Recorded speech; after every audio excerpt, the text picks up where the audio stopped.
Hey ladies and gentlemen, welcome back to the channel. As always, it is Nick here, back with your daily crypto news and analysis, and today we are going to be talking about Stellar Lumens, aka XLM. So sit back, relax, and before we fully jump on into this video, I do just want to ask guys to please leave a like on this video. It does help the channel grow immensely, and of course I always do greatly appreciate that. But with that being said, let's just jump in and let's talk about things. So of course, if you guys do want to listen to my XRP video from earlier today, you guys are more than welcome to. Basically, all I kind of described was the fact that you need to watch for today, as it is our monthly candle close, and also the major indices do, of course, reopen today. With all of that in mind, I do think that we could be seeing some major impulses. It could allow for crypto to either have a fairly rough day or maybe possibly a green day. Honestly, I would love to see Bitcoin close at a very strong level on the monthly candle close, but I'm just not expecting it. I think that, March is going to be a big, month for us ahead. But with all of that in mind, I definitely am paying attention to XLM right now at these crucial times, because we are seeing a ton of things revolving around, of course, the Swift network. We're seeing a lot of banks being frozen out fully. We're seeing a lot of, even banks preparing for cyber attacks and things like that. And I said to myself, what better way, to really kind of talk about these major banks in terms of CBDCs and tokenization? That's basically where I see everything kind of leading us to as well. But what better time to really kind of talk about this than now? Because a lot of individuals continue to overlook Stellar just because of its main brother, if you will, XRP. A lot of individuals kind of compare these two in the sense on, like, they say XLM is a fork of XRP, and at one point in time, yes, this is true. It used to be, but a lot has changed since then. In my mind, Stellar Lumens is great as well for CBDCs, remittances, cross-border payments, all that kind of stuff that XRP is also very good for. There's just one major part that Stellar does lack, and that is, of course, on-demand liquidity, which is, of course, patented by Ripple. But I do want to talk to you guys about a lot of things. So yesterday in my video on XLM, I think it was yesterday, or it might have been the day before, but I talked to you guys a little bit about BIT. Now, I didn't talk to you guys about BIT and really kind of break it down specifically. I just mentioned, going back to September 2nd, BIT and Stellar Development Foundation were selected as the finalists for the Global CBDC Challenge. Now, what is significant about BIT and Stellar? Well, first off, we look back in time and we see a lot of things that have come to fruition. For example, we see this major update. Eastern Caribbean Central Bank's Dcash digital currency goes live. This goes back to April 1st, 2021. The ECCB has launched a regional central bank digital currency in partnership with Caribbean fintech outfit BIT. Of course, you guys can read all about this. The Eastern Caribbean Central Bank, the main financial institution of the Eastern Caribbean Currency Union, has launched Dcash. The ECCB announced the launch of the CBDC for the region via a media event held on Wednesday. Of course, this is going to be powered by BIT. We do see her speaking during the launch on Wednesday. The ECCB governor commented on the central bank's decision to partner with BIT for the CBDC project, adding, the ECCB chose to partner with BIT because of the company's shared values of citizen empowerment through financial inclusion and its respect and understanding of the unique needs of emerging economies. These past 2 years have been an intensely collaborative journey and both BIT and the ECCB have learned, many transferable lessons, along the way. Now, this is a major game changer. They're already saying that. But the funny thing about this is that you don't see any mention of Stellar, right? You don't see Stellar or XLM being mentioned at all, which I find very interesting, to say the least. But we're going to connect the dots here. We're going to talk about that. Then, of course, when we are talking about Stellar, we do see Chilean peso stablecoin goes live on Stellar Network. This goes back to August of 2021, by the way. Chilean peso pegged stablecoin CLPX launched on Stellar this week and is hoping to gain traction in the remittance and copper markets. Like I said, yes, Stellar is also focused on remittances, cross-border payments, all that kind of things, or all that kind of stuff, sorry. And we do see here, it was designed to provide a cheaper alternative to traditional peso-based remittances. With the firm utilizing the Stellar network, it incurs substantially lower fees than wire transfers or remittance services. And of course, I always talk about remittances and how things like this actually help the smaller individuals. It doesn't help banks or anything like that. Like, remittances are a huge portion of a lot of the cross-border transactions, But the issue is that it's usually individuals that don't have a ton of money and are paying astronomically high fees. And that is a problem because when we are talking about these individuals, they don't have a lot to spend anyways. And the fees really kind of cut into what they are sending to their family. Maybe they're working, for, say for so this company in this country, and they want to send money back home to their family.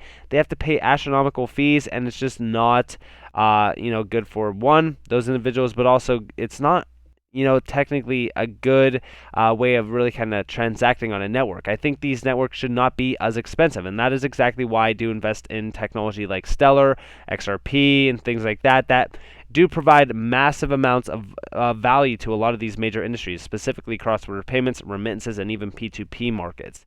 Now, I do want to talk to you guys about BIT and really kind of connect the dots here. So first off, if you guys don't know what BIT is, it's banking innovation through technology, harness the power of digital currencies, enabling the digitization of national currencies. Now you guys can see all of their industry solutions here. They have central banks, they have financial institutions, governments as well. All of this, of course, you guys can see on the screen is focused on CBDCs, stable coins, all of this kind of stuff that we've been talking about for a very long time on this channel. Honestly, when we are talking about BIT, I think it is a huge connection to Stellar because, of course, they have been working together for a fairly long time. Honestly, these two together are very big and key to Stellar's major foot in the door for, of course, CBDCs and things like that. You guys, if you didn't read this article, you guys definitely should have. Like, we even see the Stellar network was designed for asset issuance and interoperability. These features, coupled with built-in compliance tools, make it uniquely suited for CBDCs. The BIT and Stellar Development Foundation team bring deep expertise to the challenge. We are excited to develop and refine a retail CBDC solution that will address the monetary authority of Singapore's needs and help to expand financial access. And of course, when we are talking about this, BIT and Stellar are working together on a lot of this. This is basically the transition into a digital economy. But also, do not disregard these major use cases already. Yes, these are those success stories that I basically just talked to you guys a little bit about.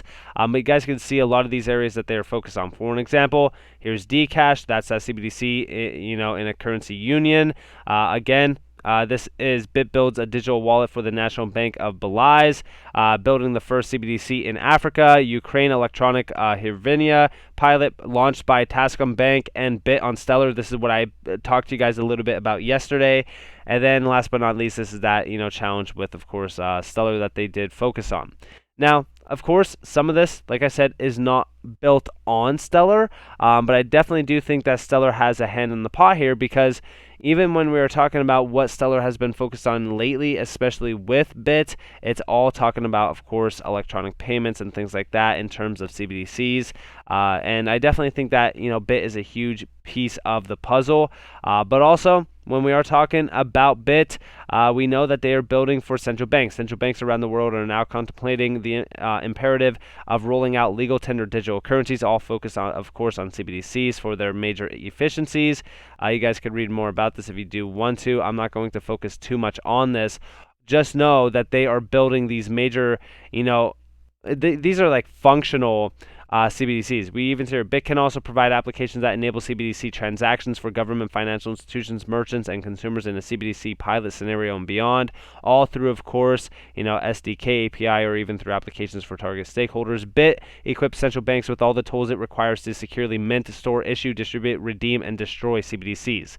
And again, when we are talking about this, I definitely do believe that Stellar is working with BIT to make sure that this goes as smooth as possible. I think BIT is what I would say that BIT is almost like what RippleNet is to XRP, then what BIT is for XLM, if you will. That's almost how I'm comparing these two. Of course, don't get me wrong, Stellar already has, Stellar for CBDCs. They already have that on this network. I'm just saying BIT is a huge piece of the puzzle. You could read more about them if you want. Of course, they are talking about CBDCs, but this is the funny thing that I really wanted to show you guys. So, since 2018, They have had incredible success. They had this ECCB pilot, the E-Governance Academy of Estonia, Central Bank of Barbados, and the Financial Services Commission, digital bill payments in Barbados, core telecom system, Central Bank of Sarawak, and Sint Martin, I'm hoping that I'm saying that right. Core banking system, National Bank of Belize, NBB, and then of course here's Dcash, central banking, fintech, and regtech. Global Awards, Monetary Authority of Singapore, Global CBDC Challenge, Inera, Wealth and Finance Magazine's 2021 FinTech Rewards. All of this stuff is huge. I mean, all of this is the things that they have accomplished in a little bit. It's over like 3 years or so. But again, this does stretch back a little bit to 2016 when we did see a lot of, the first digital dollars and things like that really start to be talked about and spoken about, and really kind of get a spotlight on. But they have accomplished so much in such a short amount of time. I want you to all realize how big BIT is, especially for Stellar. Now, I do want to talk to you guys a little bit about the BIS as well, because the BIS is focused on CBDCs as well. Of course, we do see here the BIS Innovation Summit brings together global policymakers, senior executives from the financial and technology industries and academies to discuss technology and innovation. Again, this is where a lot of things start to change. This is March 22nd, and then they also have March 23rd. Look at some of these major names here. I mean, first off, this is the Bank of France.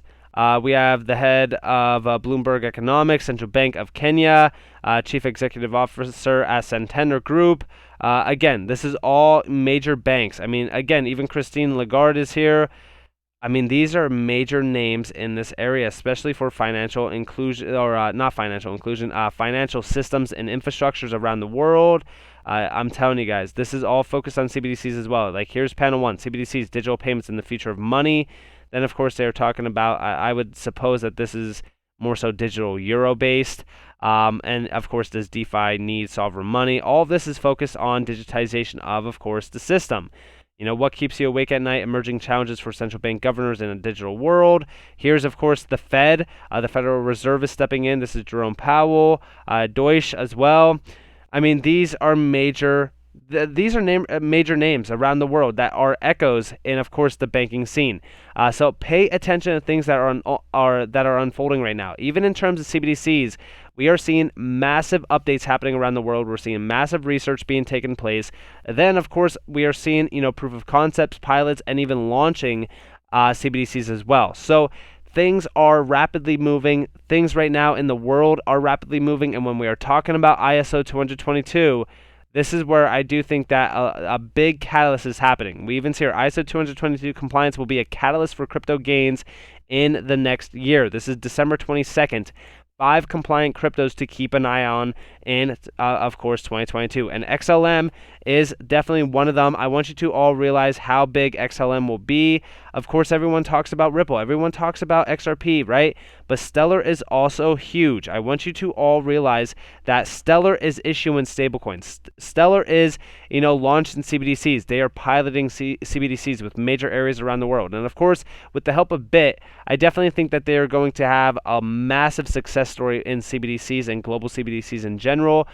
Stellar is something that should not be disregarded at all. Trust me, yes, do I think that Ripple is much bigger than Stellar and has a lot more connections than Stellar? 100%, that's no doubt. But Stellar, or XLM I should say, was never specifically designed to be, what Ripple is. Stellar is here for P2P remittances and things like that in terms of cross-border payments. They were never supposed to be for B2B anyways, but of course, yes, they do have that section. They are going after every market because that is the smart thing to do, similar to what Ripple is also doing. I never look at these two as competitors at all. I think that this space is filled with incredible technology, and there's a ton of money for a lot of these companies to eat.